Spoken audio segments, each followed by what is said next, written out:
इस देश में काफ़ी ऐसे लॉज हैं जो कि पेरेंट्स पे अप्लाई होते हैं और जो चाइल्ड को बेसिकली प्रोटेक्ट करने के लिए बनाए गए हैं।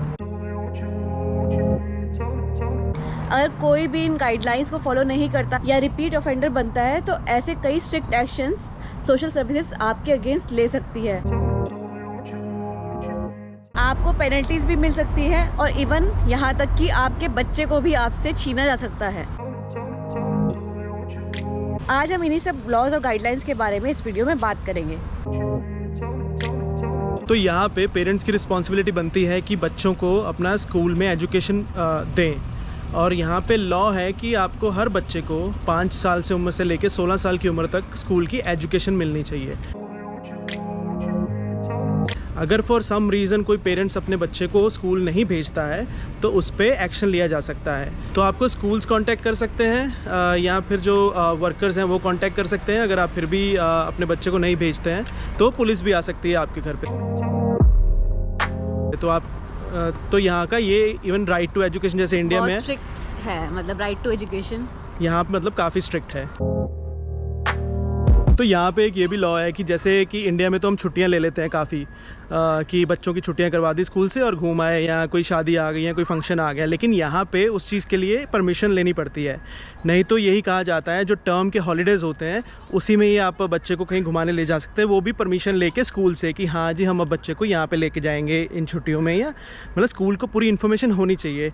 ऐसा नहीं है कि कई बार ऐसा होता है कि इंडिया में शादी है किसी रिश्तेदार की और बच्चे को छुट्टियाँ करवा के ले जाएँ तो यहाँ पे नोटिस आ जाता है, आपको पेनल्टी भरनी पड़ सकती है। तो और आपको नेग्लिजेंस के लिए भी आप पे प्रोसिक्यूशन भी हो सकता है वर्स्ट केसेस में। तो यहाँ पे छुट्टी लेना भी आसान काम नहीं है और पेरेंट्स के खिलाफ ही बात जाती है कि अगर वो बिना बताए स्कूल में बिना परमिशन के और जबकि टर्म चल रहा है उसमें बच्चे को छुट्टियां करवा दें अगर। तो आप सोच रहे होंगे तो क्या कभी छुट्टी ले ही नहीं सकते क्या? 2 रीज़न्स हो सकते हैं जिसमें आप छुट्टी ले सकते हो। तो फर्स्ट इज़ कि जब बच्चा बीमार हो तब, और सेकेंडली आप हेड मिस्ट्रेस या हेड मास्टर से परमिशन लेनी होगी कि हाँ जी ऐसा हम सोच रहे हैं, क्या हम ले सकते हैं। और वो बहुत ही रेयरली अप्रूव होती है अगर आपका टर्म चल रहा हो तो ये चीज़ यहाँ पे बहुत ज़रूरी है ध्यान रखने के वाली। तो अगर आप ऐसे नहीं मानते तो आपके ऊपर केस हो जाएगा। अगर केस होता है तो उस केस में आपको पेरेंटिंग ऑर्डर मिल सकता है। उसमें क्या होता है कि आपको क्लासेस लगानी पड़ती हैं कि जिसमें सिखाया जाता है कि बच्चे को फ्यूचर के लिए कैसे करना है, बच्चे को क्या एजुकेशन देनी है, कैसे बच्चे को घर में ट्रीट करना है। तो ये सारी चीज़ें पेरेंटिंग ऑर्डर में भी आती हैं। तो इस चीज़ का यहाँ पे बहुत सीरियस केस बन जाता है कि अगर आप बच्चे को स्कूल नहीं भेजते हैं या उसकी एजुकेशन का ध्यान नहीं रखते तो। और जहाँ तक फ़ाइन की बात करें तो 2500 पाउंड तक आपको फ़ाइन भी हो सकता है। तो it's a kind of a very serious offence. Next चीज़ है जैसे कि होता है कई बार कि कोई ज़रूरी काम आ गया और आप बच्चे को घर पे अकेला छोड़ के जा रहे हैं। तो यहाँ पे एक बॉडी है national security of prevention of cruelty to children. तो जो कि यहाँ पे उन्होंने एक गाइडलाइंस बना रखी है कि कोई भी बच्चे को यहाँ पे छोड़ के नहीं जाना है घर पे। तो कहते हैं अंडर द एज ऑफ 12 कोई भी बच्चा इतना अभी बालिग नहीं होता, जैसे हम इंडिया में कहते हैं कि कोई बालिग नहीं हुआ है कि उसको घर पे अकेले छोड़ के जाया जाए। तो ये बिल्कुल एक उसको मानते हैं गलत चीज़।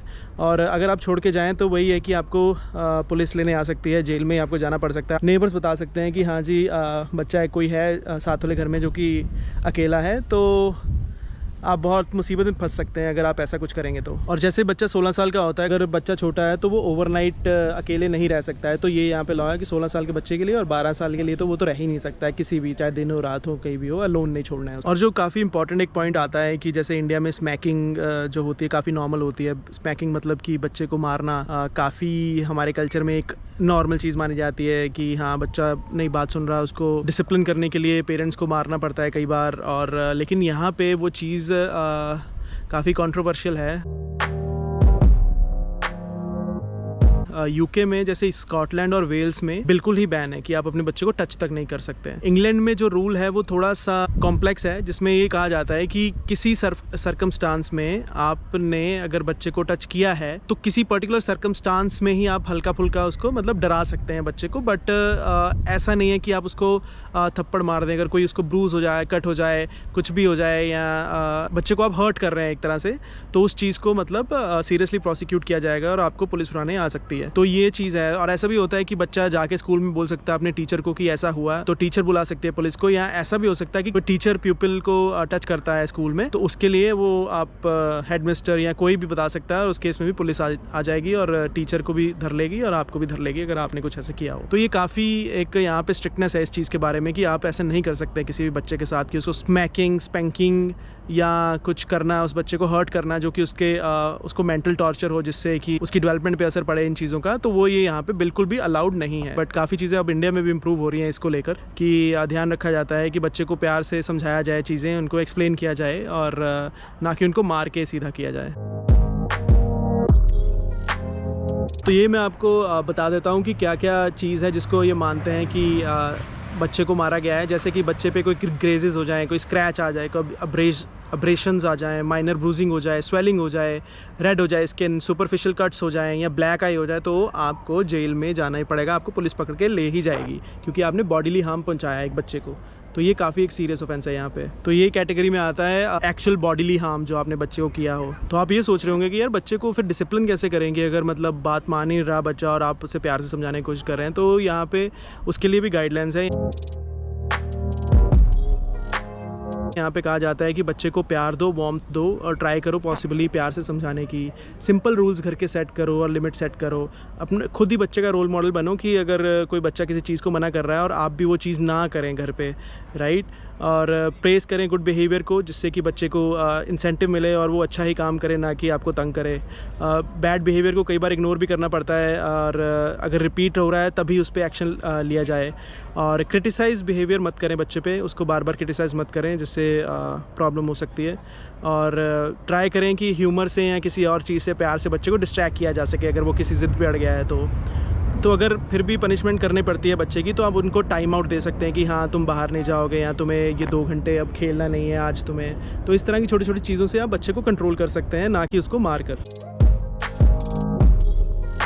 और यहाँ पे ये भी क्रिमिनल ऑफेंस है कि आपको बच्चे का अपना खुद ध्यान रखना है। मान लीजिए अगर आपका 10 साल से बच्चा है, छोटा है, और वो कुछ ऐसा क्रिमिनल ऑफेंस करता है तो बच्चे को तो पकड़ेंगे ही, बट उसको तो ट्राई करेंगे कि उसको सुधार किया जाए। लेकिन पेरेंट्स को भी पकड़ा जाएगा उस केस में, क्योंकि बच्चा की एज 10 साल से कम है। अगर आप अपने बच्चे को स्कूल से पिकअप करने में लेट हो जाते हैं तो स्कूल्स यूजुअली फ़ाइन लगाते हैं, और ये डिपेंड करता है वो कितना फ़ाइन है, पर 1 मिनट पर 5 मिनट्स कितना फ़ाइन है वो आपको फ़ाइन देना पड़ेगा। लेकिन अगर आप सेट ड्यूरेशन से भी ज़्यादा लेट हो गए, लाइक हर एक की ड्यूरेशन होती है 40 मिनट्स 45 मिनट्स या जो भी, उससे भी अगर आप लेट हो गए तो आपका मैटर जो है सोशल सर्विसेज में रिपोर्ट कर देता है स्कूल। सोशल सर्विसेज जिसको चिल्ड्रन सर्विसेज भी बोला जाता है। तो अगर वहाँ पे बात चली गई तो काफ़ी बात बिगड़ सकती है, काफ़ी मुश्किल हो सकती है उसके बाद आपको, क्योंकि जो चिल्ड्रन सर्विसेज है वो बेसिकली पूरा मैटर एग्जामिन करके चाइल्ड से पूरा इन्वेस्टिगेशन करके ही आगे स्टेप्स लेती है। तो ये भी एक बहुत ही इम्पोर्टेंट बात है ध्यान रखने वाली। तो यही थी आज की वीडियो। होपफुली आपको इससे कुछ इन्फॉर्मेशन मिली होगी कि यहाँ के लॉज कितने स्ट्रिक्ट हैं पेरेंट्स के लिए भी, कि पेरेंट्स को भी बच्चे को कैसे रखना है और कैसे उनकी देखभाल करनी है और मारना नहीं है, तो क्योंकि वो भी क्रुएलिटी में आता है। तो इन चीज़ों का यहाँ पे बहुत ध्यान रखा जाता है, जो कि एक अच्छी चीज़ भी है। हमें टाइम के हिसाब से चलना चाहिए और आगे बढ़ना चाहिए, क्योंकि मे बी हमारे टाइम पे इतनी समझ नहीं थी, इतनी एजुकेशन नहीं थी कि हाँ ऐसा नहीं करना चाहिए। बट अब अगर ये इन्फॉर्मेशन आ गई है, एजुकेशन आ गई है, तो हमें इसको फॉलो करना चाहिए। आई थिंक ये कि अच्छी चीज़ है। बाकी होपफुली आपको ये वीडियो अच्छी लगी हो, लाइक शेयर सब्सक्राइब कर दीजिएगा। Thank you very much.